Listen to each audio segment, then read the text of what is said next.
আন্তর্জাতিক মে দিবস সফল হোক, শ্রমিকের ন্যায্য দাবি দিতে হবে, কাল বাহানা চলবে না, চলবে না।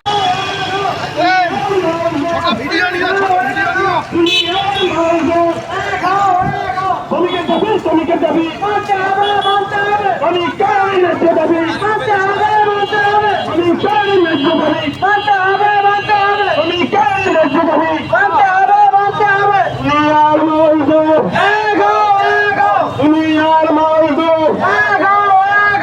আন্তর্জাতিক শ্রমিক দিবস, আন্তর্জাতিক মেয়ে দিবস,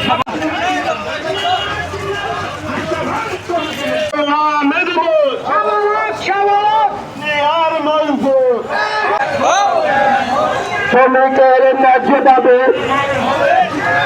শ্রমিকের ন্যায্য দাবি, নির্যাতন